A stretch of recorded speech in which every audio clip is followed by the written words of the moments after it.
Hi, hello, my name is Gomer Joseph. I hope we've all been having a great day so far. Welcome back to another True Crime Tuesdays video. If you are new, I welcome you. Today I'll be discussing the unsolved murder of JonBenét Ramsey. As I was researching this case, I found that this little girl's murder was so brutal and so tragic. There have been plenty of theories, but plenty of twists and turns as well. It's a reminder that real life truly is stranger than fiction. Here we go. JonBenét Ramsey was born on August 6, 1990 in Atlanta, Georgia, to parents John and Patsy Ramsey. JonBenét had an older brother named Burke, but he wasn't the only sibling she had. Her father, John, was actually married before to a woman named Linda Lou Pash. They had 3 children, Elizabeth, Melinda, and John Andrew. The couple divorced in 1978. A year after JonBenét's birth, the family moved to Boulder, Colorado, which was known as a nice, safe neighborhood. A year after the Ramseys moved to Colorado, John's daughter Elizabeth from the previous marriage sadly lost her life due to a car crash. Like any other child, JonBenét began to have personality as she grew. People described her as a girl who was really nice, graceful, elegant, had a beautiful smile, talented, mischievous in a playful way, and an overall fun girl. The family was doing really well at Colorado. John was CEO of a successful computer system company called Access Graphics. Patsy, who was known as a Southern Belle and also beat ovarian cancer, entered JonBenét into beauty pageants when the girl was 4 years old. In these beauty pageants, JonBenét was basically dressed like a grown woman with the lipstick and the attire she wore. JonBenét would win titles such as America's Royale Miss, Little Miss Charlevoix, Little Miss Colorado, Colorado State All-Star Kids, Cover Girl, and National Tiny Miss Beauty. In my point of view, she was just too young to be part of these type of contests, and I really don't like how kids get into these contests when they should be enjoying their childhood. The main reason it seems like Patsy entered JonBenét in these contests in the first place is because Patsy was a former beauty queen herself who was Miss West Virginia at one point. She claims that JonBenét loved the beauty pageants. Overall, what's done is done. On December 25th, 1996, it was Christmas, of course. The family explained how they were having a normal Christmas day, stuff like opening presents and spending time together. Burke was also playing with a neighbor that day. Later on that Christmas day, the Ramseys attended a Christmas party at Fleet and Priscilla White's house, who were great friends of the family. The family had dinner at the party, the kids played, then the Ramseys headed back home at 9:30 p.m. JonBenét was said to have been tired when they got back home. John said he carried JonBenét to her bedroom. That's the last time the Ramseys said they saw JonBenét alive. At 5:30 a.m. the next morning, Patsy was walking downstairs and found a 3-page letter near the kitchen. To make a long story short, this letter was some ransom note claiming that JonBenét was kidnapped and wanted $118,000 in exchange for her safety. Even though the note said not to contact police, Patsy frantically called 911. After the 911 call, Patsy called the Whites, the family they spent Christmas with. When police arrived, they noticed how worried Patsy looked while John seemed calm and in charge. As the police looked over the note, they found things odd about it. It was just longer than usual ransom notes, which are usually short and specific. The random note was directed at John and had no reference to Patsy. The price was really specific since John got a $118,000 bonus recently. When police searched the house, they saw no sign of struggle and no forced entry. John woke Burke to explain that the boy's younger sister was missing. As there was an investigation at the house, Burke stayed at the White's house to get away from the craziness going on in his own home. Linda Art, who was a detective, arrived at the house while more friends of the Ramseys arrived. They all spoke in the living room. Linda would ask John to do another search in the house to make sure no one missed anything. John and Fleet actually went to the basement first. In the basement, John and Fleet discovered 6-year-old JonBenét's body. The girl was strangled with a nylon cord which was kept around her neck, and there were signs that she was beaten. John stated that he was horrified by the sight. Any father would be. Like, this is the second time he's lost a daughter in a short amount of years. He carried JonBenét's body to the living room, then placed her body on the floor. Patsy was shown to be heartbroken over the sight. As the body laid on the floor, John placed a blanket over the body, which caused the evidence to be tainted.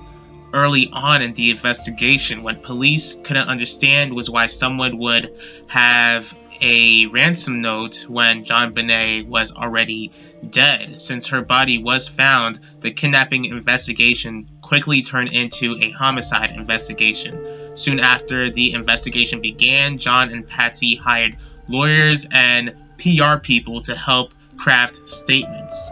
The Ramseys were advised not to speak with the police, which caused people to wonder why the parents wouldn't want to agree with talking with investigators who wanted to solve their daughter's murder. JonBenét's funeral was held on December 31st, 1996 at Marietta, Georgia. She was actually buried next to her older sister, Elizabeth. The very next day, the Ramseys spoke with CNN about JonBenét's murder and basically spoke about how the killer was still at large. As the police were digging deeper into the case, they discovered that the ransom note was actually written on Patsy's notepad. Since things didn't seem okay in the 100-acre woods, this piece of information made the Ramseys look suspicious. The police also discovered the murder weapon was made out of a broken paintbrush, which also belonged to Patsy. This was when the theories began. Since JonBenét had a bedwetting problem before her death, there was this theory that the parents were frustrated by this, then accidentally killed JonBenét. When people were suspicious of the Ramseys, their friends stood by their side.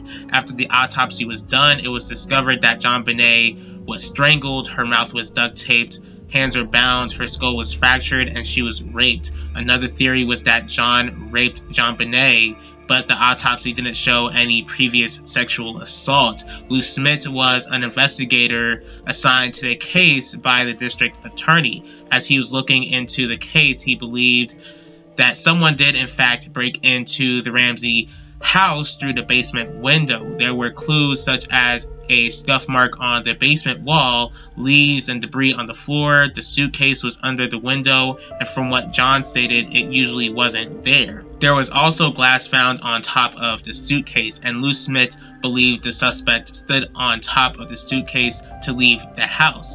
Lou went through the basement window in order to prove his theory. Some of the police didn't believe this theory since they saw cobwebs during the initial house search. Since the cobwebs weren't disturbed, they don't believe anyone broke into the house through the basement window. As the investigator looked at pictures of JonBenét's body, he noticed marks on her neck, which caused Lou to believe that a stun gun was used to keep JonBenét quiet as she was being murdered. Overall, the police began to rule out the Ramseys because of the evidence of an intruder. There were theories of other suspects who might have killed JonBenét. Linda Huffman Pugh, who was the housekeeper, and her husband Michael Pugh were seen as suspects earlier on. Since Linda asked Patsy for $2,000, it was believed that the couple had JonBenét killed since they needed money. Linda was the housekeeper, so she did know her way around the house. Police also discovered the same brand of duct tape at the house which was used to cover JonBenét's mouth. Even though Linda and Michael claimed to be innocent, Michael killed himself shortly after JonBenét's murder. Another suspect was Bill McReynolds, who played Santa Claus for parades and certain community events. At the Christmas party, he was seen speaking with JonBenét. What's crazy about this whole thing is that his own daughter was killed 22 years before on Christmas Day. His wife also wrote a play about a little girl who was killed, and no matter how creepy and insane this all is, John McReynolds and the Pughs were both cleared as suspects. 4 months after JonBenét's death, the Ramseys finally spoke with the police. What's strange was that John and Patsy were said to have two different accounts of what occurred that night. Another piece of information from the autopsy showed that JonBenét had an undigested pineapple in her belly. Since John said she fell asleep right after the party, and since there was no pineapple served at the party, police couldn't understand how she would have eaten pineapple while she was sleeping. There was another theory which stemmed from the 911 call. Police claimed to have heard Burke's voice in the 911 call. Since Patsy believed she ended the call, they claimed they heard Burke ask, "What did they say?" People began to wonder if Burke killed JonBenét, or whether he purposely or accidentally hit his little sister over the head, and that the Ramseys covered the whole murder up to protect him. Again, he was like 9 years old. There have been terrifying cases of children being murderers, so this theory sadly isn't far out there. Eventually, a grand jury got involved with this case. Later on, the couple would publish a book claiming their innocence, while Steve Thomas, who resigned from the police department, wrote his own book claiming the Ramseys were guilty. The Ramseys and Steve Thomas went toe-to-toe on Larry King as they had a heated debate over the case. In 2001, the Ramseys moved back to Atlanta, Georgia, and JonBenét's case grew cold by then. On June 30th, 2006, Patsy Ramsey passed away of cancer. Her ovarian cancer resurfaced, which eventually formed into brain cancer. On August 15th, 2006, something unexpected happened with this case. A man named John Mark Carr was arrested in Bangkok, Thailand, after he claimed to have killed JonBenét. He claimed to have raped, drugged, and accidentally killed her. The thing was that there was no evidence which linked him to the crime scene, such as the DNA on JonBenét's underwear, which didn't match Carr's DNA. Carr also provided facts already known to the public. With no evidence and no DNA match, this dude wasn't charged with murder. Speaking of DNA, as the years went by, new DNA tests were being run. None of the DNA matched with the Ramseys, but there was DNA evidence of an unknown person. After this discovery, the district attorney exonerated the Ramseys and even apologized for any speculation against them. In 2013, journalist Charlie Brennan had to sue the district attorney's office to find out what the grand jury decision was. He won the lawsuit, and it was revealed that the grand jury did indict John and Patsy Ramsey, but the district attorney disregarded this decision. In 2016, Burke spoke publicly for the first time to claim his innocence on Dr. Phil.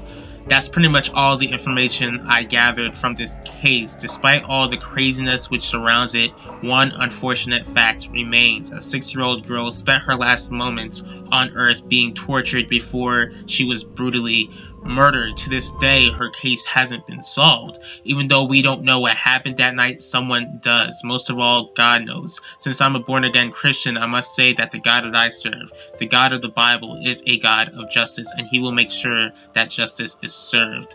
That's all I've got to say. If you like this video, please hit the like button. If you have any thoughts on this case, please leave your thoughts in the comment section. If you'd like to see more videos from me, please feel free to subscribe and click the bell to be notified. I'll see y'all next week for another True Crime Tuesdays. Talk to y'all later.